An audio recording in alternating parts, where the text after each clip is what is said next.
Good morning, peeps. Just getting myself organized as usual. You know, the bane of my existence is this camera. Jenny Clouston here. So, you know what I'm doing? I'm going back to basics again. And I'm really loving these little, oh man, really? I was so happy with that. I'm really enjoying these little hexagons that I found, and I am going to continue to use them. So I don't know if you remember when I went back to basics just with stem stitch, I used a very little hoop. I'm going slightly bigger on this one because it fits into the I don't know how long this hoop's going to last, do you? Anyway, I digress. Let us move along. Now, what I think I'm going to do, I don't know. I feel it. I feel like doing some kind of circle effort, but then I go, no, do I really want to do that? I've got some sort of wool here as well. So I don't really know what I'm going to do. Maybe I should do some circles of, I keep going back to this, love it. Maybe I should just go back to basics and do some kind of circle effort things. Now, I don't know if I'll put a ring cutter in. Oh, I got another person asking me about my ring cutter. I have had them for absolute years. I don't know. I just search online, and if I can find them, so I buy them all over the place. Lots of people say that they have found some online. I think it's a clover ring cutter, thread cutter. So I think the best thing for you to do is Google it and see what you can find. Now, what I'm going to be doing today, I think, is in the flower book, there's a whole lot of circles. There's when I'm doing my centers of my flowers, for example, I do a whole lot of different ways of doing centers of my flowers, and sometimes I do a woven bar, all these kind of things, and that's what I think I'm going to do. I'm going to do a woven spider web today, and in different color threads. I feel, because as I keep repeating myself, I keep the same stitch often repeated over and over in my daily stitching. So that's what I'm going to do. I think that I'm working with orts. Another new subscriber asked me what an ort is. An ort, O-R-T, is simply a leftover something, and in this case it's a leftover piece of thread, and I often use them when I'm in my daily stitching. So let's go back. I have done one of these before. So if you're going to be using silk ribbon, for example, let me put that out of the way. You're going to be using a piece of silk ribbon slightly longer than this, peeps. I think I'm going to get a rose out of this, but if I don't, I'm kind of in the poo. So just make a silk ribbon, give it a press, and use a single strand of embroidery thread. It's sort of like the same color as your 7mm silk ribbon. Now you can do these little woven, what do I call them, spiderweb roses, with a 4mm silk ribbon. However, I don't know if I would recommend you to do them, because you're going to use a lot of ribbon, and ribbon's pricey, and so I personally wouldn't do it, because, as I said, you're going to have to use a lot of ribbon to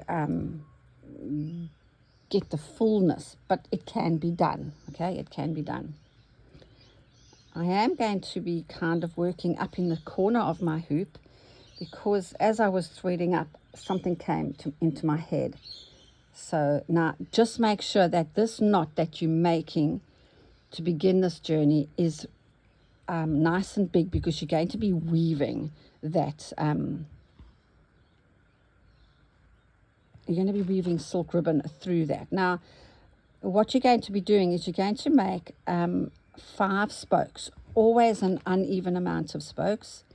So in this case, it's easier to do a Y shape and then come in and do your other little spokes.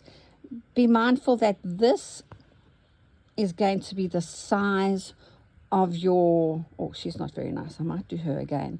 These spokes are going to be the size of your woven spider, oh, Jennifer, get your words right this morning.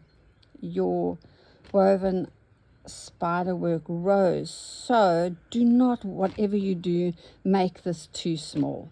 It's not really worth it doing small. So remember, I am working with silk ribbon, so I am going to change my needle to to a chenille number 22. Although I can tell you right now that this is not a 22. I think it's about a 24. But anyway, I must have used it for some other kind of thing. All right, so I've got my silk ribbon, and all I'm going to do is I'm going to come up in the middle of her, sort of to the side, and I'm going to twist my ribbon, and I'm going to use the back of my needle, and all I'm going to do is go around and around and around, over, under, by gently keeping that twist. You see I've missed 2 there. Go back, Jennifer, focus. So over, under. My dogs, it's very early and the dogs are waiting very patiently to go to the beach this morning. As I said, I kept this rose very small. She's really very, very small, because I was working with an aught. So, and then all you're going to do is go over, under, over, all the way until you cannot see your stitching, your little spokes. Please do me a favor and do not fiddle with this. Just let the ribbon, you know, as human beings, we are such control freaks. We want to control everything. So just let the ribbon control. So that's under, over, under. Says me, and I've just try to control that. Right, so I'm finished here. I have to finish, don't I? Because I've run out of ribbon. And I'm going to be very careful as you take this ribbon down through to the back. You don't catch any other ribbon. And there is your rose. Okay, nice and easy. So be a good girl and end this off with a little bit of thread.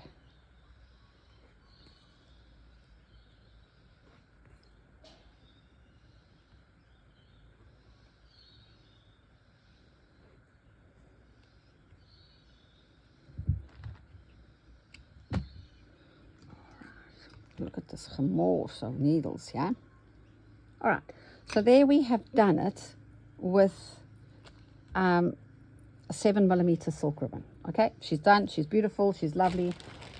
What would happen, sorry about the rustle of plastic, I can't stand storing things in plastic. I'm going to use this color only because it's right there and it's also very, very, very beautiful. Everything seems to be yellow and orange today, but that's fine. So now this time I'm going to be using wool. And what I'm going to do with this one is I'm going to make it bigger. And so that means I'm going to make 7 spokes. Now this wool, this yarn shall I say, it comes in 3 and you have to separate it.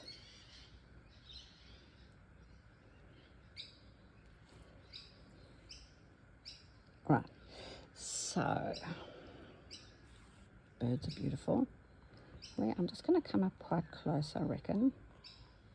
So this time, I'm going to make her bigger, show you the difference. And I'm going to try and do this first time around, because you know me, I hate to mark things beforehand. So predictive. So I'm going to try that 3 and do this 3, 4,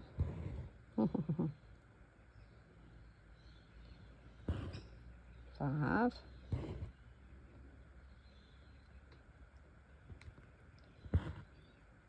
6. That's a bit short there, hey? Shall I unpick these 2? Yes, let me just unpick these 2. Let's get it right.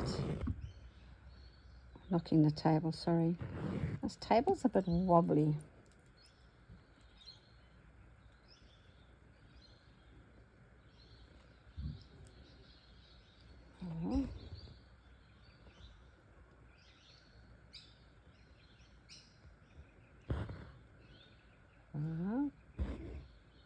Oh, went just as short as the other one. I'm ignoring it now. She can be like that. If she wants to steal my chi, she can steal my chi this morning. Not interested. Now this rose can also be done, it's going to cause me issues, with stranded cotton, all 6 strands of stranded cotton. But I'm going to show you something now. I'm going to go inside and I'm going to show you something. Just be mindful that stranded cotton, as I keep saying it was made to be separated, and so that's exactly what she's going to do. So I'm going to thread up now with a nice long bit of yarn, because I'm going to go around and around and around a lot.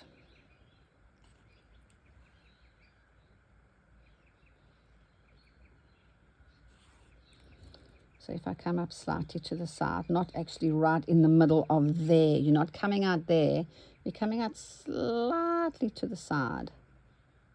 And once again, you're going to be doing over, under, over, pulling out the thread in the direction you want the stitch to lie, over, and just like magic. Just be careful. Oh dear, I've caught something there with that rose. I'll have to go back and fix her. But I'm not worried about her now. She gave me issues anyway, didn't she? No, she didn't. She was good.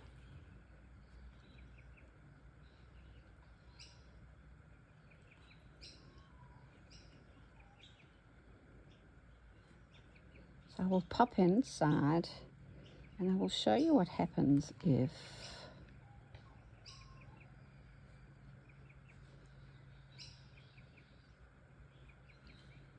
obviously the thicker your yarn or your wool, the more interesting she is. Now these have been around for hundreds of years, this kind of technique. Obviously perhaps not done with silk ribbon, but don't pull this too tight. Gently, gently. Oh, once again, thank you so much for all your lovely, really, really great comments. I do get back to you. It takes me a little while sometimes. I've pulled this too tight because it caught on there. Caught on this little doovie.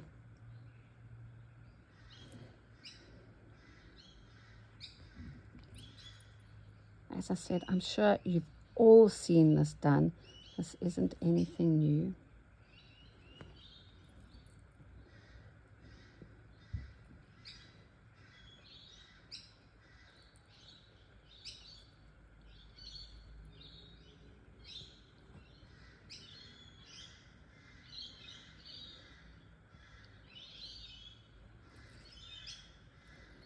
I was actually so annoyed last night. I heard the owl calling, hooting, last night really late when I was up.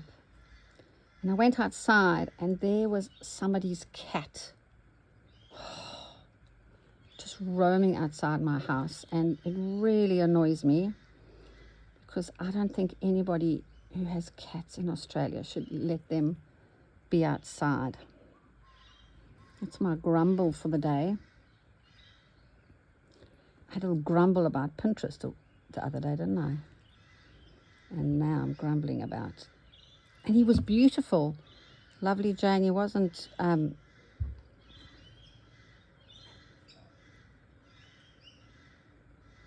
see how nice it is with wool. Oh, it's just so gorgeous with wool.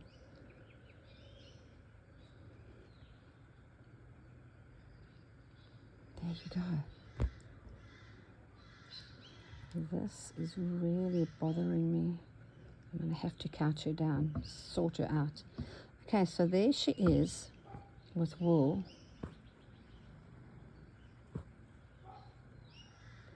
I'm just going to pop inside and I'm going to get something to show you.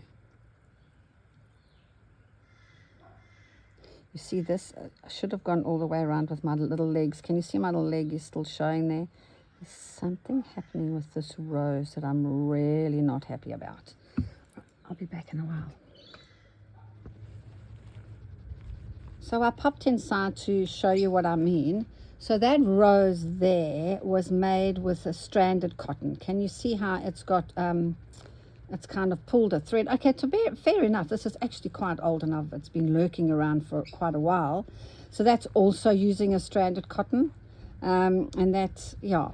So you can see it's got so much fluff and cat hair and etc. That's not very attractive, but you can see that, you know, that made me unhappy. But anyway,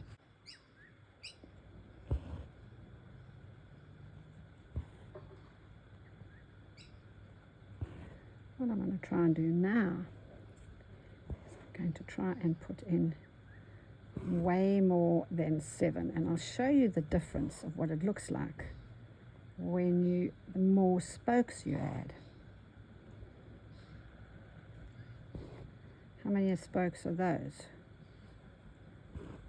1, 2, 3, 4, 5. 2, 4, 6.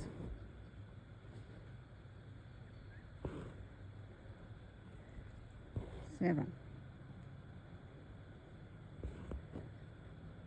8.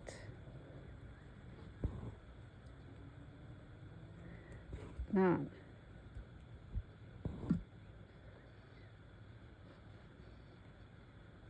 10.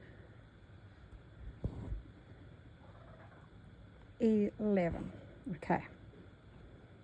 So 1, 2, 3, 4, 5, 6, 7, 8, 9, 10, 11. Excellent. That is 11.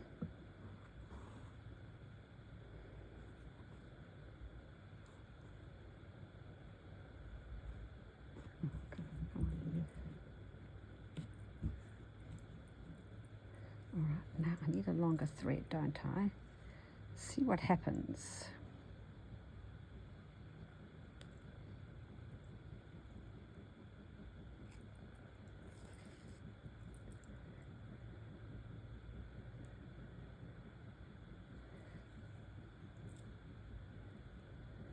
Okay.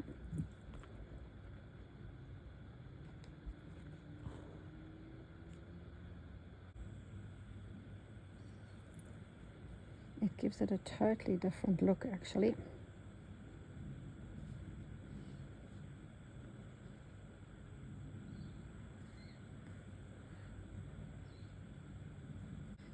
So you can see that I'm taking each little spoke on its own merit. I'm not doing this. Okay. I'd rather try and get each one to lie where you want to. Unfortunately, this red is picking up a bit of the men's suiting behind there, but that's okay. That's the charm of wool, I think, that it has the ability to pick up fluff along its way.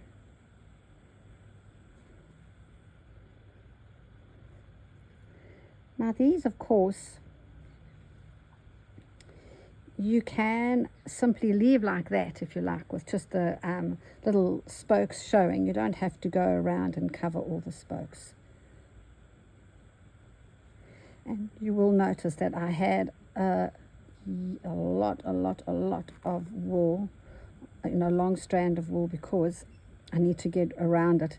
In this mustard one, you can see that some of my legs didn't get covered.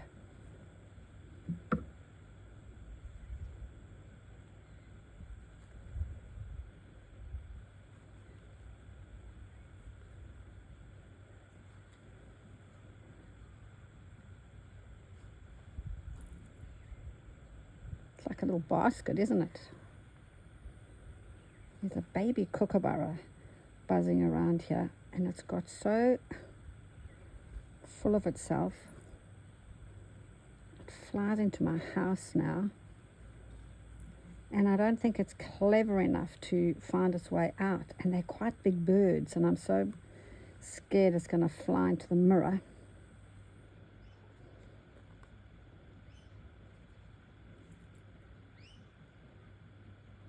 I really hope I'm going to have enough to go all the way around.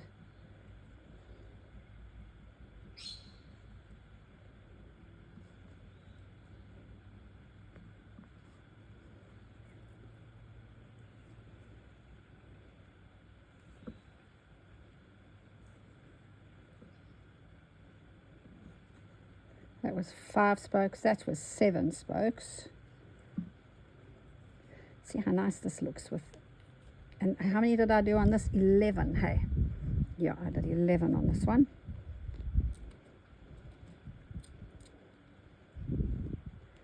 Come on, Jennifer, you sure? I'll show you how you can join it if you need to. Oh, the wind's picking up. But it's better if you don't, because you don't actually want to get that little dimple.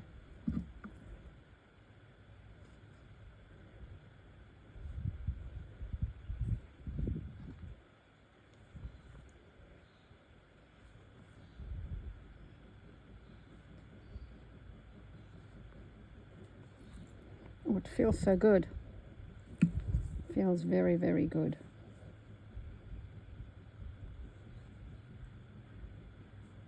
Yeah, I'm going to run out of thread again, peeps.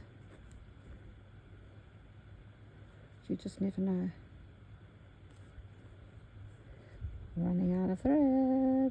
Let me just go one more time. See? That's that kookaburra. So I need to, and then of course you can put colonial knots or beads or whatever tickles your pickle in the center. Float your boat. Blows your hair back. Let's go and put this color in there. There you go.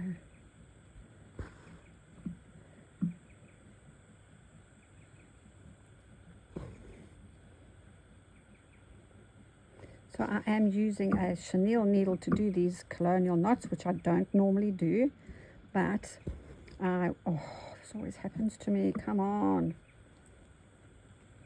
I can see it happening, and then I just carry on and hope that for the best. But I do want these knots to be sort of chunky and big, so, you know, there you go. I'll put some beads in there and some different colonial knots in there. Right now. So that was uneven, and you just simply went over, under, and you did, you know, you were weaving all the way. All right, I just feel as though I want to add some kind of stuff to this. Let's change tack here. Need something to give me, it's a bit static, although I haven't added little bits and pieces to that, but I feel like moving on. I'm just going to see if I can find something interesting. So I kind of changed direction, and I thought, oh, getting back to basics. I just felt I wanted to do a Cretan stitch at the bottom. What the result is now, my color, you know how I do my sort of cheat version of Cretan stitch. However, what's happening now is this bright orange one that I started with. She's really not doing it for me at all. So what I'm going to do to her is I'm going to relieve her of her misery and gently take her out and find, and I'll still do a circle there, but I'm going to change it. which I very seldom do in my daily stitching. However, oh, that's, sorry, just knocked the doorknobs blocks. Oh, hang on, just got to fix that one. And all of a sudden, I'm just liking this now a little bit more. Just make sure that your needle, when you're doing this Cretan stitch, your needle is pointing away from you throughout the whole time, and the thread is underneath the needle. Otherwise, you can just do it the way it's traditionally done. But I'm going to quickly just take this one out because I really don't like it. I'm sorry, little lovey, but you have to go. Now, I can save this ribbon. So when you're doing a spiderweb rose, you don't, this ribbon is not wasted. So I'm just going to unpluck her gently. Goodbye. But you're just not doing it for me.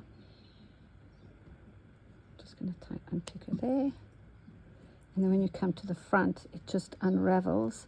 And that, you just give that, you press your ribbon again, and it's as good as new. So that's one thing about those spiderweb roses. If you don't like it, it's okay. You're not wasting that ribbon. All right, back to this. I like the way this is turning out.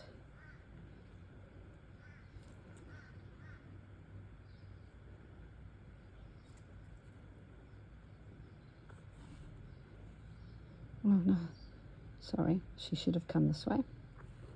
I'm cheating beautifully here.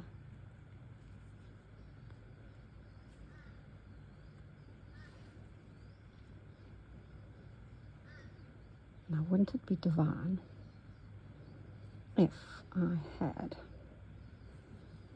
the finest metallic thread in the history of the world to put through there?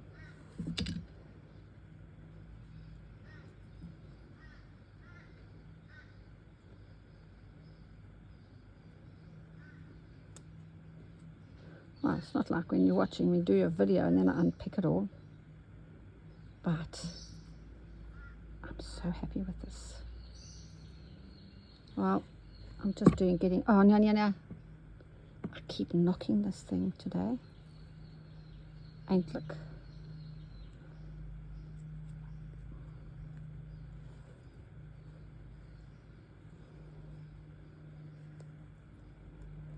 Let's take her right up there. It's difficult on the edge of this hoop, isn't it? Okay.